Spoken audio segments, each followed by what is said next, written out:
Rami had always been the kind of boy who asked too many questions, and that was exactly why nobody in the village liked talking to him for very long. They would smile and nod and walk away before he could open his mouth again, and he would stand there watching them leave with a strange feeling in his chest that he could never quite name.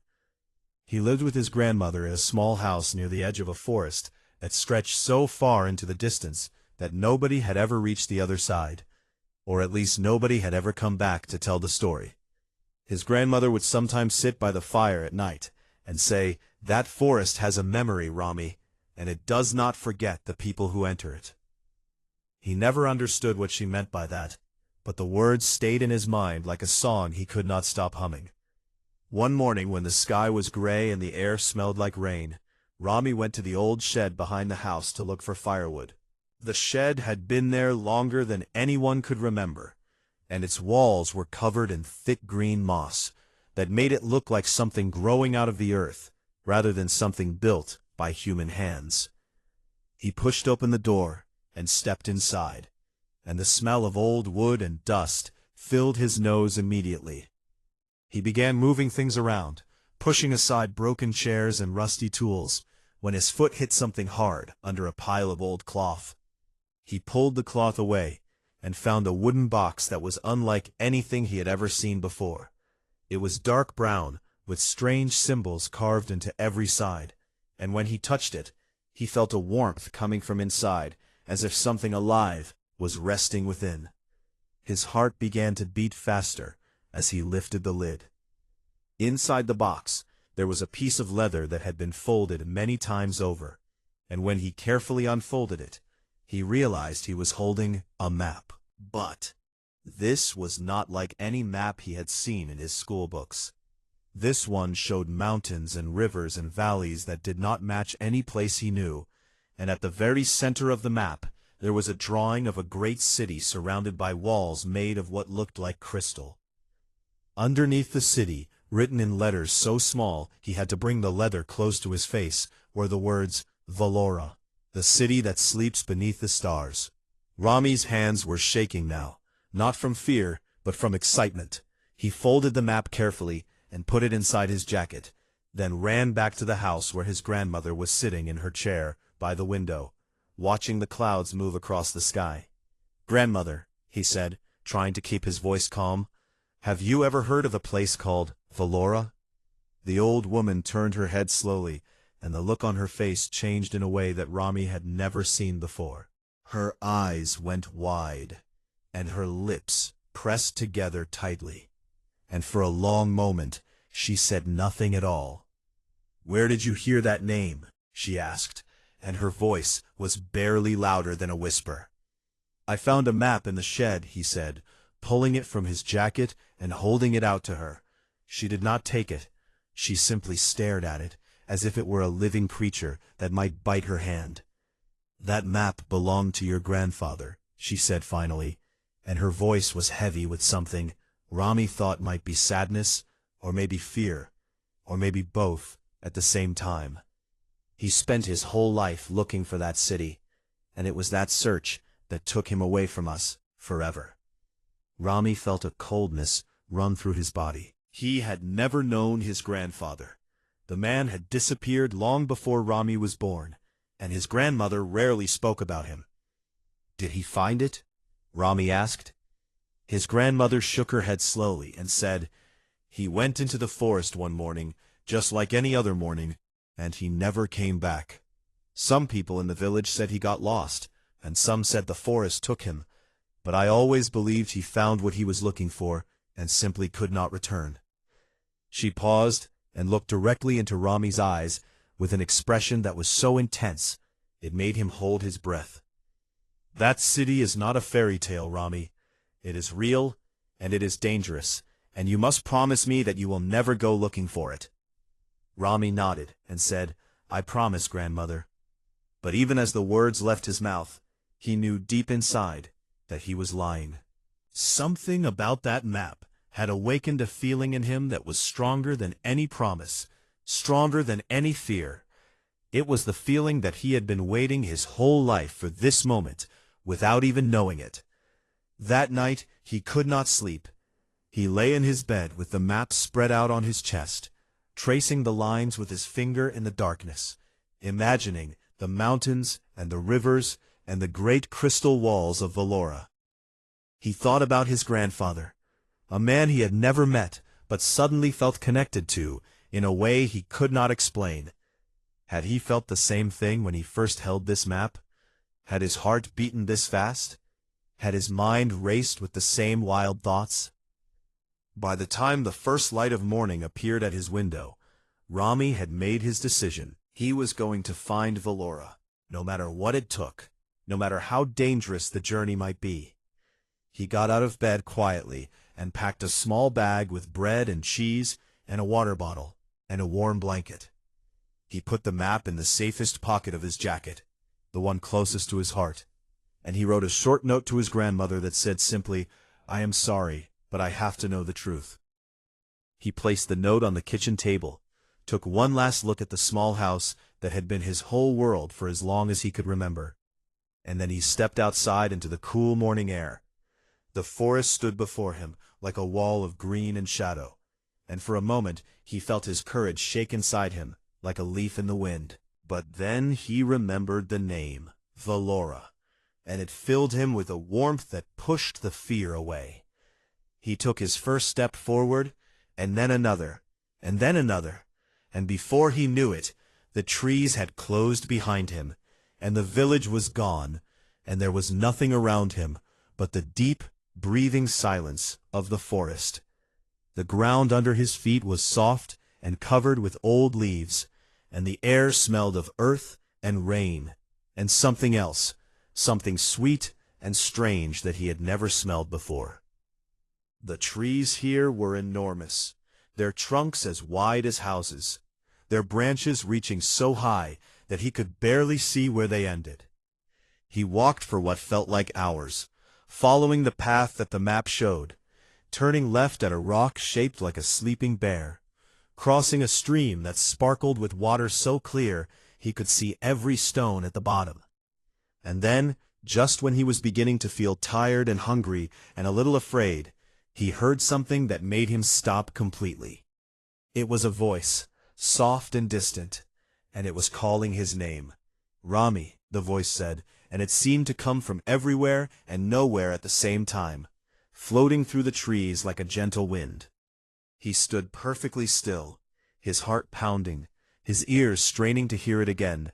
"Rami," the voice repeated, and this time it was closer, and there was something about it that felt familiar, like a memory from a dream he had forgotten long ago. Feet would not move. He wanted to call out, but his voice would not come. All he could do was stand there in the green silence of the forest, waiting for whatever was coming toward him through the trees. And that was when he saw it, a light, pale blue and glowing, moving between the trunks of the ancient trees, like a lantern carried by an invisible hand. It drifted closer and closer, and as it came near, the air around Rami grew warm, and the fear inside him melted away, like snow in sunlight. The light stopped right in front of him, hovering at the level of his eyes, and within it, he could see something that took his breath away completely. It was a face, transparent and shimmering, and it was smiling at him with the kindest expression he had ever seen in his life. The face inside the light belonged to a woman, and though Rami had never seen her before, something deep inside his chest told him that she was not a stranger. Her eyes were the color of moonlight, and her hair floated around her face like it was moving under water. And when she spoke, her voice was the same one that had been calling his name through the trees. "You carry the map," she said, and it was not a question, but a simple fact spoken with complete certainty. "I have been waiting a very long time for someone to carry the map again." Rami swallowed hard, and found his voice at last. "Who are you?" he asked, and his words came out shaky and small in the vast silence of the forest. "My name is Lyra," she said, "and I am what your people would call a guardian. I was born from the light of Valora many centuries ago, and my purpose has always been to guide those who seek the city with a true heart." "You knew my grandfather," Rami said suddenly, and he did not know where the words came from. They simply appeared in his mouth, as if someone else had spoken them. Lyra's glowing face shifted, and the smile faded just a little. "Yes," she whispered. "I knew him. He was brave and kind, and full of the same fire that I can see burning inside you right now. He came into this forest with the same map in his hands and the same look in his eyes." "What happened to him?" Rami asked, and he was surprised to find that his voice did not shake this time. "He needed to know the truth, and the need was so strong that it pushed every other feeling aside. He reached the gates of Valora," Lyra said, "but the city does not open for everyone. It tests those who seek it, and the tests are not the kind that can be passed with strength or cleverness alone. Your grandfather faced the first 2 trials, and passed them both. But the 3rd trial broke something inside him, and he chose to stay within the walls rather than return to the world he came from." "He is alive?" Rami almost shouted the words, and his heart leaped so hard that he pressed his hand against his chest. "He is alive," Lyra confirmed, "but alive in a way that is different from what you understand. The city keeps those who stay within it, preserving them in a kind of sleep that is neither death nor life, but something in between. He dreams endlessly, and in his dreams he is happy, but he cannot wake unless someone completes the trials he could not finish." Rami felt tears burning in his eyes, but he blinked them away and stood up straighter. "Then I will complete the trials," he said. "I will wake him up and bring him home." Lyra studied him for a long moment, her glowing eyes searching his face as if she was reading a book written on his skin. "The journey to Valora will take 3 days through this forest," she said, "and each day will bring a danger that you must face. I can guide you along the path, but I cannot protect you from what waits along the way. That is something you must do yourself." "I understand," Rami said, even though he was not sure he truly did. "Then we begin," Lyra said, and her light grew brighter for a moment before dimming to a soft glow that floated ahead of him like a lantern on a string. She moved through the trees, and Rami followed, his feet crunching on the forest floor, his eyes fixed on the pale blue light that was now his only guide in a world he did not know. They walked for a long time without speaking. The forest around them changed as they moved deeper into it. The trees grew taller and closer together, and the light from the sky above became thinner and thinner, until it was almost gone completely. Strange sounds filled the air, clicks and whistles and low humming noises that seemed to come from the trees themselves. "The forest is alive," Lyra said without turning around, "and it is watching you. It can feel your fear, Rami, so you must be careful with your thoughts.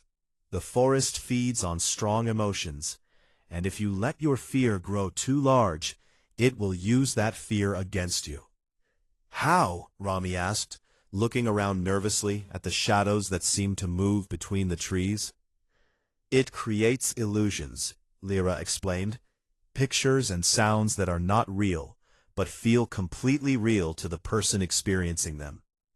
Many travelers have been lost in this forest, not because they could not find their way out, but because the forest showed them things that made them run in circles until they collapsed from exhaustion." Rami took a deep breath and tried to push his fear down into a small, tight ball at the bottom of his stomach. He focused on his breathing, in and out, and he thought about his grandmother and his grandfather and the promise of Valora waiting somewhere ahead. They walked until the light was almost completely gone, and the forest was filled with a thick purple darkness that made it impossible to see more than a few steps ahead. Lyra's glow was the only thing keeping the darkness at bay, and Rami stayed as close to her as he could. "We will rest here," Lyra said, stopping in a small clearing where the ground was covered with soft moss. "You should eat and sleep. Tomorrow will be harder than today." Rami sat down and pulled out his bread and cheese. As he ate, he watched Lyra floating nearby, her light pulsing gently like a heartbeat.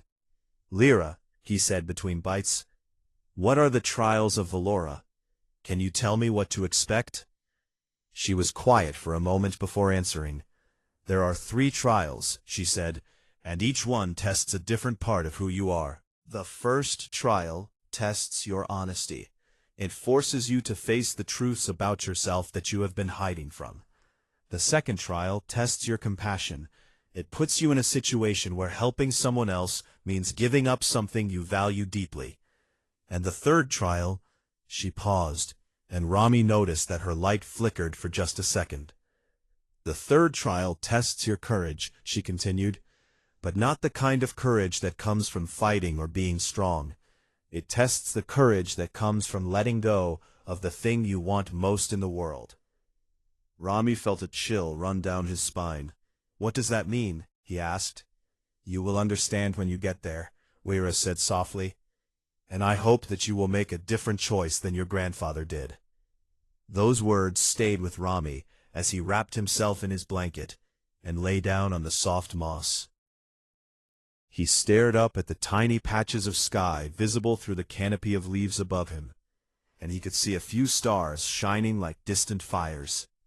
He thought about his grandfather lying somewhere in the Crystal City, trapped in an endless dream because he could not pass the third trial. What had he been asked to give up? What could be so precious that a man would choose eternal sleep rather than surrender it? Sleep came slowly, creeping over him like a warm tide, and when it finally took him, he dreamed of crystal walls and blue light, and a voice that kept whispering his name over and over again.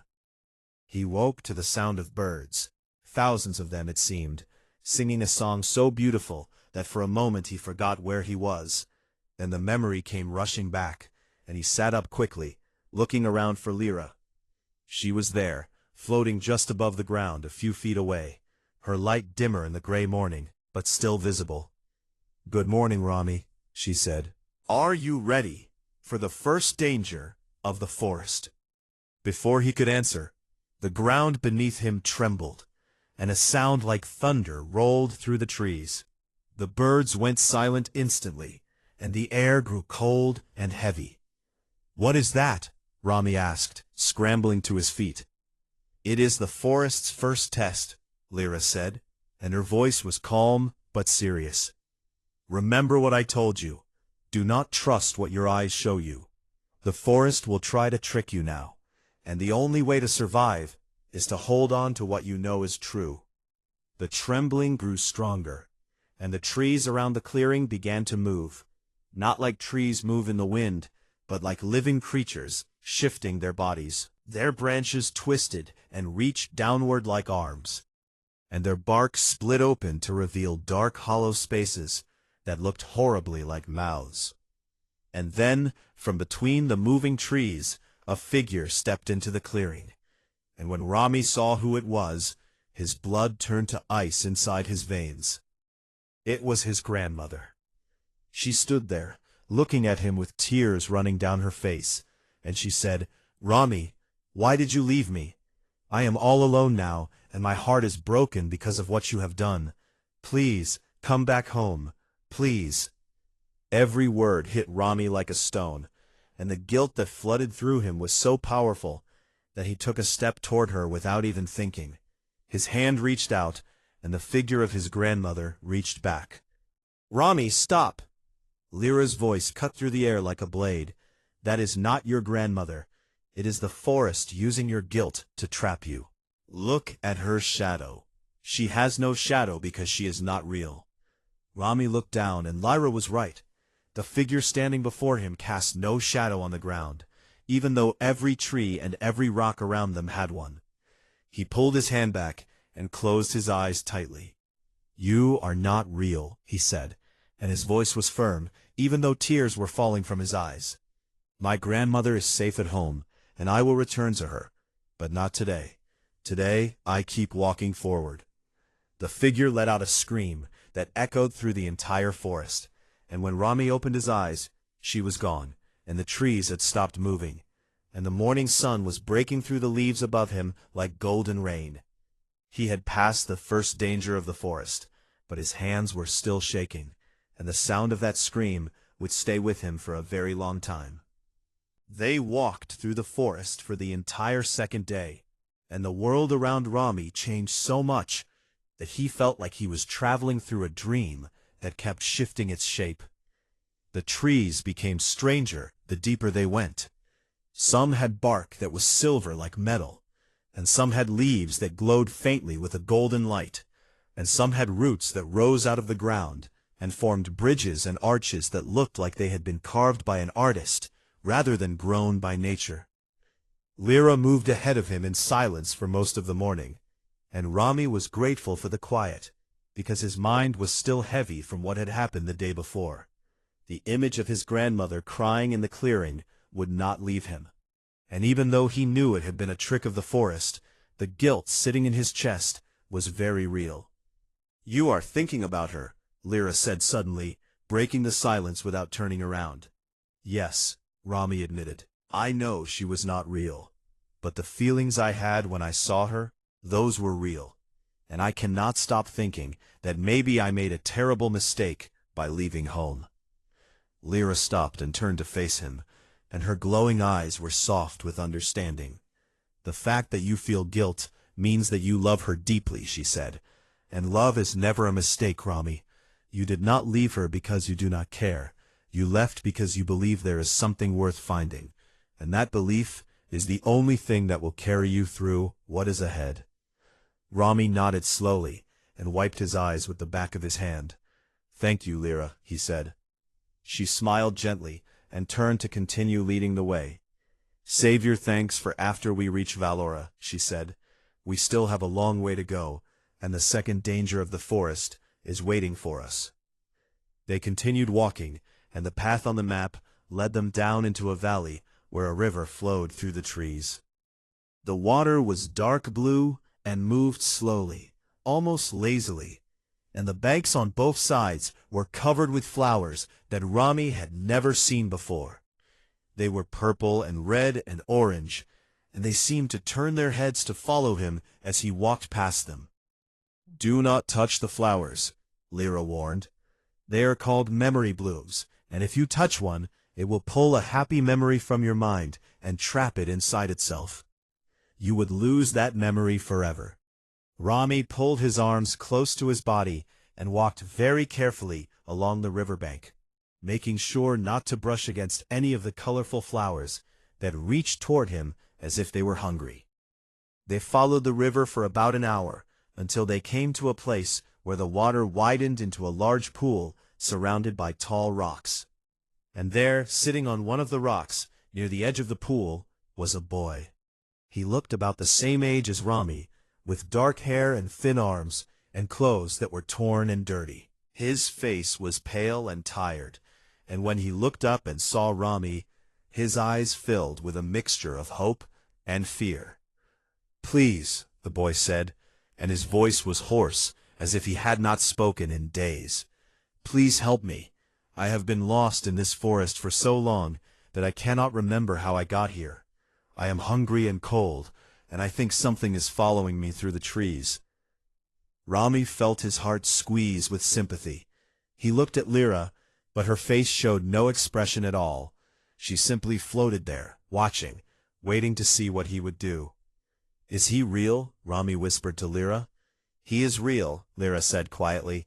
"His name is Darien, and he wandered into the forest 3 weeks ago, looking for herbs to sell at the market in his village. He has been walking in circles ever since, and the forest has been feeding on his fear to keep him trapped." Rami looked at the boy again, and felt a deep pull in his chest. He wanted to help. Every part of him wanted to help, but he also knew that stopping could cost him valuable time, and every hour he spent in this forest was an hour closer to the dangers that Lyra had warned him about. "If I help him, will it slow us down?" Rami asked Lyra. "Yes," she answered honestly. "Helping him will cost you nearly half a day, and it will mean that you reach the gates of Valora after dark instead of before it, and arriving at the gates after dark is much more dangerous." Rami looked at Darien, who was watching him with eyes that were wide and desperate, and filled with the kind of loneliness that comes from being completely alone for a very long time. "I cannot leave him here," Rami said, and the decision came from somewhere so deep inside him that it felt less like a choice and more like a part of who he was. "If I walk past someone who needs help just because it is not convenient for me, then I do not deserve to find Valora." Lyra's expression changed then. The faintest flicker of something that might have been approval crossed her glowing face, and she nodded once. "Then, help him," she said. Rami went to Darien and sat down beside him on the rock. He pulled out what was left of his bread and gave it to the boy, who ate it so fast that Rami was worried he might choke. He gave him water from his bottle and wrapped his blanket around the boy's shaking shoulders. "Thank you," Darien whispered, and there were tears in his eyes. "I thought I was going to die in this forest. I thought nobody would ever find me." "You are going to be okay," Rami said. "We are going to get you out of here." He turned to Lyra and asked, "Is there a way to get him back to the edge of the forest from here?" "There is a path," she said, "that leads east from this pool. It is a straight path that the forest cannot bend or twist because it was made by the same ancient magic that built Valora. If Darien follows it, without stopping and without looking back, he will reach the tree line before sunset." Rami explained the path to Darien and pointed him in the right direction. The boy stood up on shaky legs and looked at Rami with an expression that was so full of gratitude that it made Rami's throat tight. "I will never forget what you did for me," Darien said. "Just keep walking and do not look back," Rami told him. "No matter what you hear behind you, keep your eyes forward and your feet moving." Darien nodded and began to walk, and Rami watched him until he disappeared among the silver-barked trees. When the boy was gone, the forest seemed to let out a long, slow breath, as if it was disappointed that its prey had escaped. "And now we must move quickly, because the sun is already past its highest point, and we have lost time that we cannot get back." They moved faster now, almost running through the trees, and the map in Rami's pocket seemed to pulse with warmth, as if it was guiding him, even without being looked at. The forest around them grew darker and wilder, and the strange sounds from the trees grew louder. Clicks and howls and whispers that seemed to be speaking words in a language he could not understand. As the light began to fade and the shadows stretched long and deep between the trees, Lyra slowed down and turned to face him with a serious expression.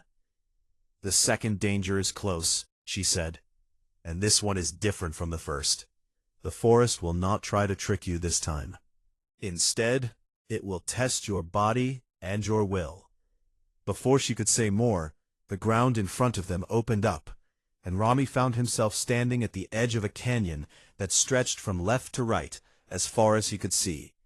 It was impossibly deep, the bottom was hidden in darkness, and the only way across was a bridge made of thick vines that swayed gently in a wind that seemed to come from the canyon itself. "I have to cross that?" Rami asked, and his voice was much smaller than he wanted it to be. "You have to cross it," Lyra confirmed, "and you have to cross it in darkness, because the sun is almost gone. I can light your way, but only dimly. My light grows weaker the deeper we go into the forest." Rami looked at the vine bridge and felt his stomach turn over. He had never been good with heights, and even climbing the tall tree behind his house used to make his head spin.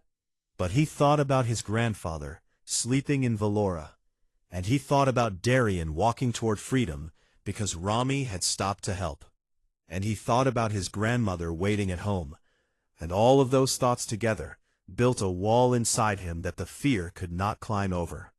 "Let us go," he said. He stepped onto the first vine, and it dipped under his weight, and the whole bridge swayed, and the dark canyon below him seemed to breathe like a living thing.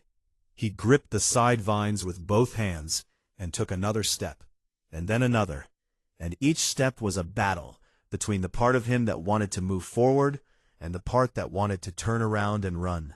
Lyra floated beside him, her dim blue light barely enough to show him where to place his feet. The wind from the canyon pushed against him, and the vines creaked and groaned, and somewhere far below he could hear the sound of rushing water. He was halfway across when one of the vines under his foot snapped. His body dropped, and for one horrible second he was falling, his hands scrambling wildly for something to hold. His fingers found a vine, and he grabbed it with all his strength, and he hung there over the endless darkness, his feet dangling in empty air, his heart beating so hard he could hear it in his ears. "Rami," Lyra called out, "pull yourself up. You can do this. You are stronger than you know." His arms burned, and his fingers were slipping, but he gritted his teeth and pulled, and slowly, painfully, he hauled himself back onto the bridge. He lay there for a moment, gasping, his whole body trembling, and then he got to his feet and kept walking. Step by step, vine by vine, he crossed the rest of the bridge, and when his foot touched solid ground on the other side, he fell to his knees and pressed his hands against the earth and almost laughed with relief. "You did it," Lyra said, and there was pride in her voice. "The second danger is behind you now." Rami looked back at the canyon, and as he watched, the vine bridge dissolved into the darkness as if it had never existed. There was no going back now. The only way was forward, toward the gates of Valora, toward his grandfather, toward the 3 trials that waited for him in the Crystal City. He was tired and sore and hungry, but somewhere inside him a fire was burning brighter than ever. The 3rd day in the forest began with a silence so deep that Rami could hear his own blood moving through his body. The trees around him were no longer green. They were white, as if they had been carved from bone, and their branches twisted upward into a sky that was pale gold and completely empty of clouds. Lyra's light had grown even dimmer overnight, and she now flickered like a candle in the wind. "We are close to the border," she said, and her voice sounded thin and tired.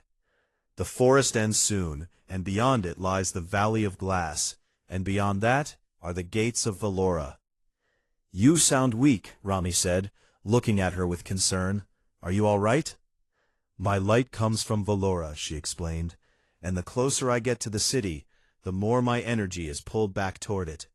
By the time we reach the gates, I may not be able to stay with you. You may have to face the trials alone." The thought of losing her made Rami feel a cold emptiness in his stomach.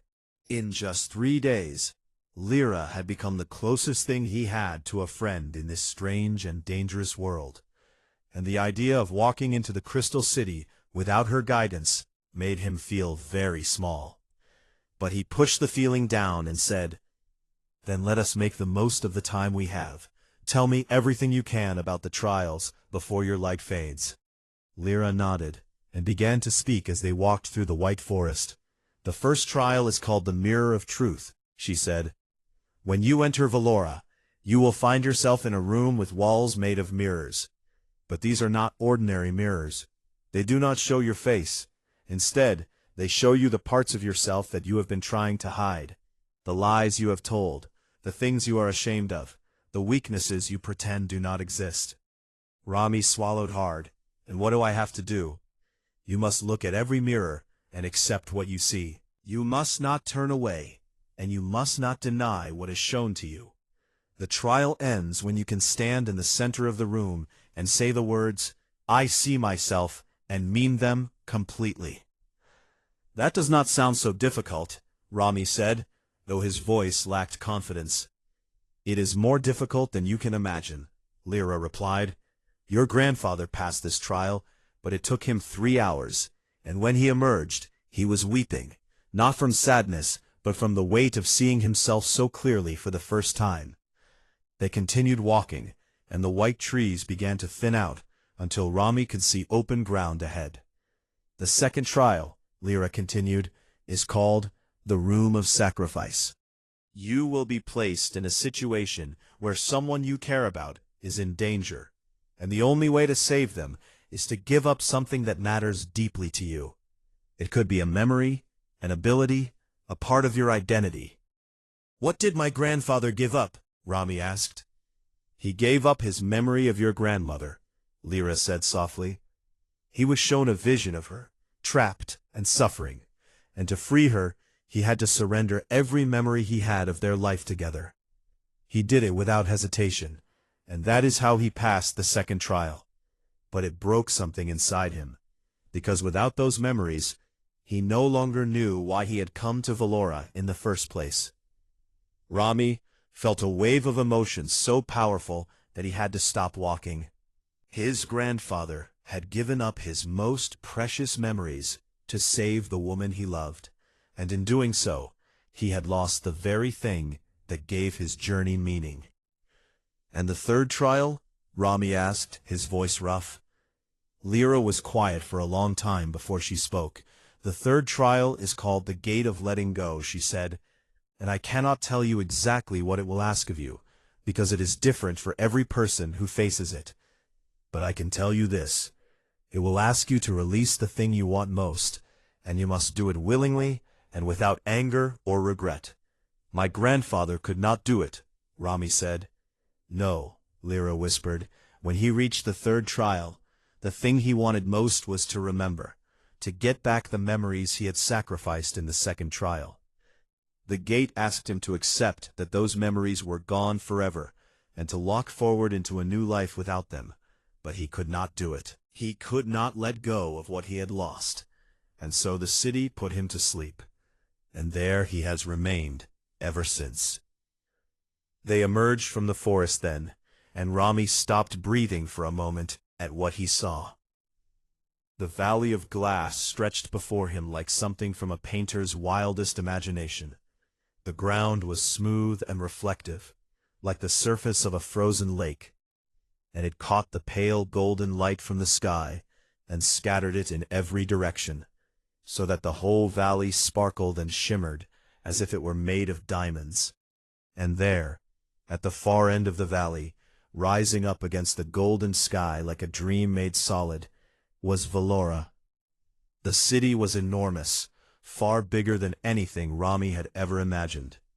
Its walls were made of crystal that caught the light and broke it into rainbows, and its towers rose so high that their tops disappeared into a soft mist. The gates were made of two massive slabs of what looked like pale blue ice, and they were covered in the same strange symbols that had been carved into the wooden box where Rami had found the map.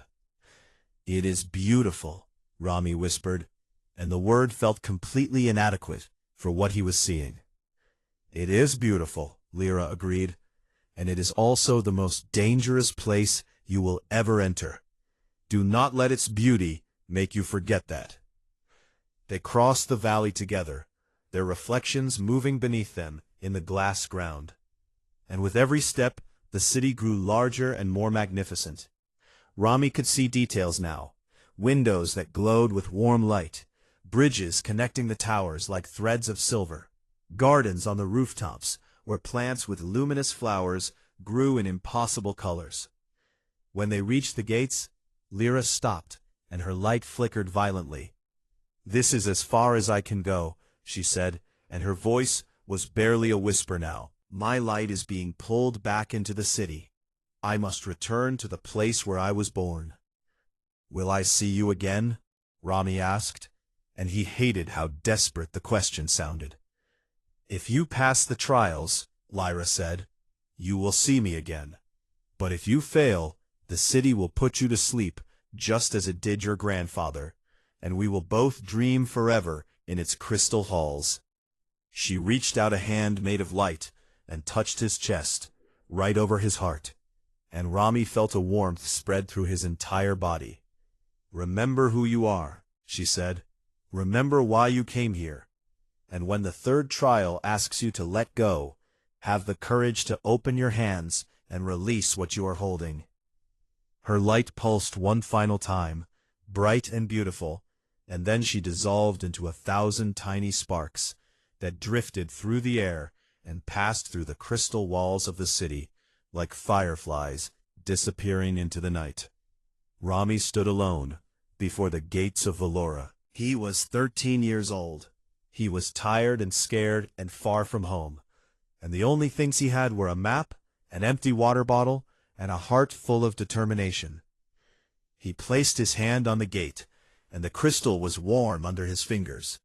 The symbols carved into its surface began to glow, one by one, like stars waking up at twilight, and a deep humming sound filled the air, not threatening, but welcoming, like the city was saying hello. The gates swung open slowly, and warm light poured out from inside, bathing Rami in a golden glow that made the tiredness in his muscles ease just a little. He took a breath, held it for a moment, and then stepped through the gates into the crystal city. The gates closed behind him with a sound like a bell ringing once, clear and final, and Rami knew that there was no turning back now. Whatever happened next, whether he succeeded or failed, whether he woke his grandfather or joined him in endless sleep, it would happen here, in this ancient and beautiful and terrible place. He looked around and found himself standing in a wide courtyard paved with stones that glowed softly beneath his feet. The buildings around him rose up like frozen waterfalls, their crystal surfaces reflecting his image back to him from every angle. And ahead of him, at the far end of the courtyard, was a single door made of dark wood that looked completely out of place among all the crystal and light. Above the door, carved in letters that seemed to shift and move as he watched them, were the words, "Know thyself." The first trial was waiting for him. Rami walked toward the door, and with every step his reflection multiplied in the crystal walls around him, until there were hundreds of versions of himself walking alongside him, each one looking slightly different. Some looked brave, and some looked terrified, and some looked angry, and some looked sad. And he realized with a jolt that he was already beginning to see the many faces he wore. He reached the door and placed his hand on its surface. The wood was cold, the opposite of the warm crystal, and it sent a shiver through his arm that traveled all the way to his spine. The room behind the door was exactly as Lyra had described it. Mirrors covered every wall, the ceiling, and even the floor, and Rami stood in the center surrounded by reflections of himself that stretched into infinity in every direction. But these reflections did not copy his movements. They were alive with their own expressions, their own postures, their own stories, written on their faces. The first mirror showed him something that made his stomach twist with shame. He saw himself at school, 2 years ago, standing in a group of boys who were laughing at a girl named Sana, because she had worn the same dress 3 days in a row. Rami had not laughed, but he had not said anything to stop them either. He had stood there in silence, watching, too afraid of being the next target to do what he knew was right. The second mirror showed him lying to his grandmother about a broken plate. Such a small lie, so meaningless. But the mirror forced him to see the way her eyes had looked when she believed him, trusting and kind. And the guilt of that tiny betrayal felt enormous in this room, where truth was the only currency. Mirror after mirror showed him his hidden selves, the version of him that was jealous when other children had things he could not afford, the version that sometimes wished he had been born into a different family, in a different village, the version that felt anger toward his grandfather for leaving before Rami was born, and forcing his grandmother to carry the weight of loneliness for all those years. That last one hit him the hardest because he had never admitted it, even to himself. He had always told himself that he wanted to find his grandfather out of love. But the mirrors showed him that part of his motivation was anger, a deep, burning anger at a man who had chosen a mystery over his own family. Rami felt tears streaming down his face, and every instinct in his body told him to close his eyes and turn away, to reject these ugly truths and pretend they did not exist. But he remembered Lyra's words, and he forced himself to keep looking.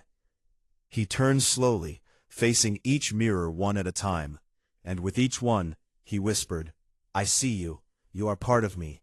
I do not hate you for existing." The mirrors began to glow brighter as he acknowledged them, and the reflections began to soften, their harsh expressions melting into something gentler, something more complete. It was as if by accepting his flaws, he was not becoming weaker, but becoming more whole. When he had faced every mirror in the room, he stood in the center, closed his eyes, and took a deep breath. "I see myself," he said, and the words came from a place so honest and so raw that they echoed through the room like music. The mirrors shattered, not violently, but gently, breaking apart into tiny pieces of light that floated upward like snowflakes falling in reverse. The room dissolved around him, and when he opened his eyes, he was standing in a new space. This room was warm and filled with a soft amber light, and in the center of it stood a figure that made Rami's heart stop. It was his grandmother.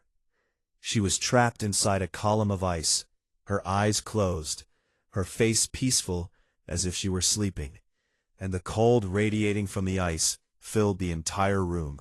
Rami rushed forward and pressed his hands against the frozen surface, and it was so cold that it burned his skin.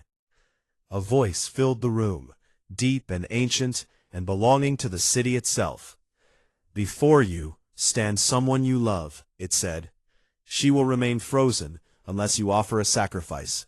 To free her, you must give up your most cherished memory, the memory of the night your grandmother told you the story of the stars." Rami gasped. That memory was the most precious thing he owned, more valuable than any object, more important than any achievement.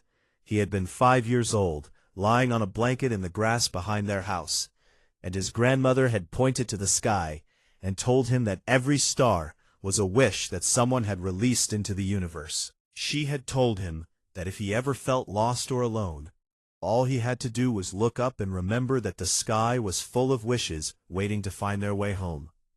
That memory had carried him through every difficult day of his life.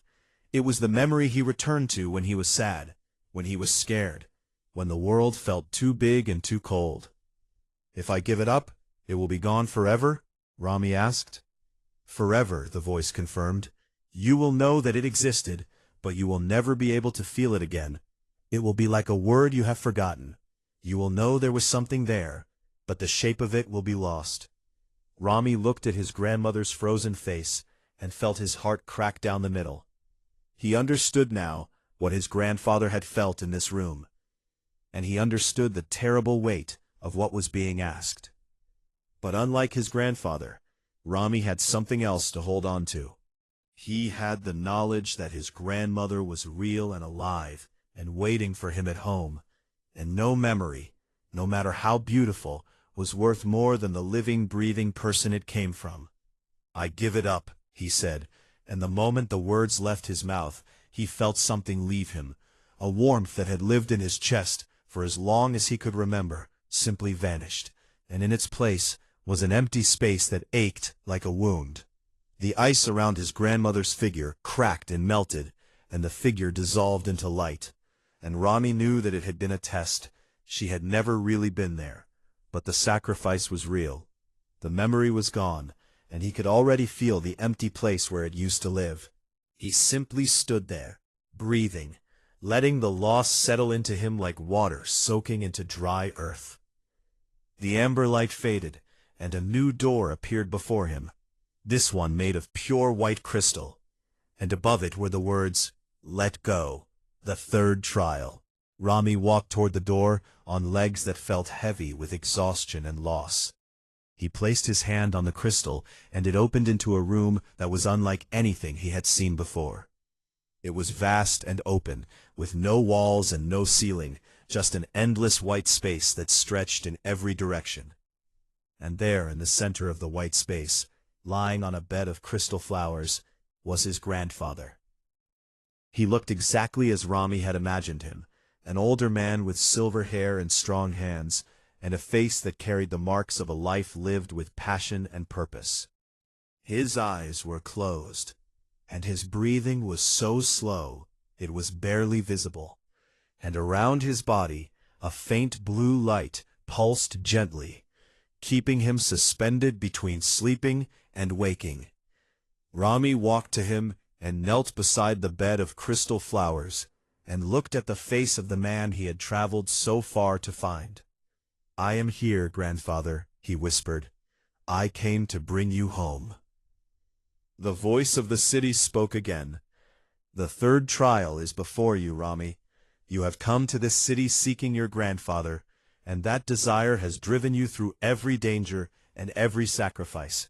Now you must let it go." "What do you mean?" Rami asked, and for the first time, real fear crept into his voice.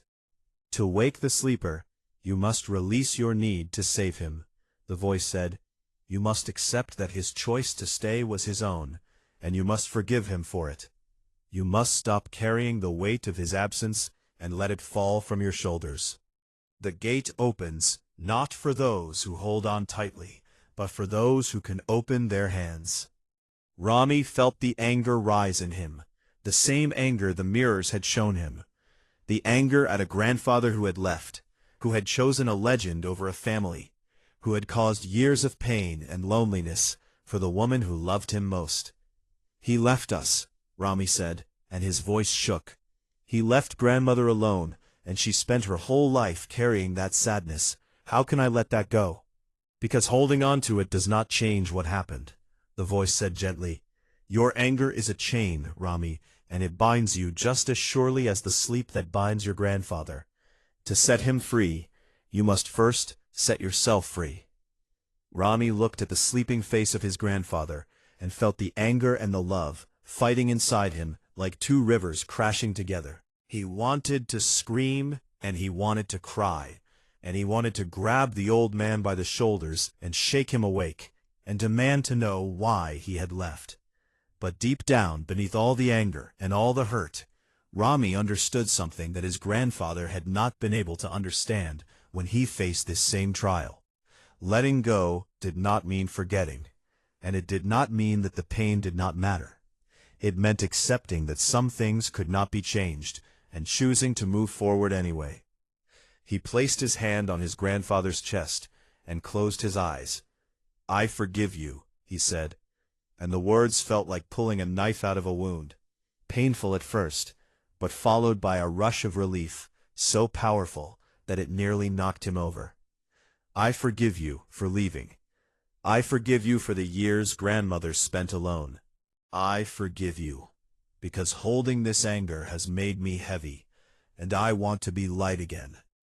He opened his hands, literally opened them, spreading his fingers wide, and he felt something invisible release from his grip and float away into the white space around him. The crystal flowers beneath his grandfather began to glow, brighter and brighter, until the light was so intense that Rami had to close his eyes. And when he opened them again, his grandfather was sitting up, blinking, looking around with eyes that were confused and frightened and full of wonder. "Where am I?" the old man asked, in a voice rough from years of silence. "You are in Valora," Rami said, and he was smiling even though tears were running down his face.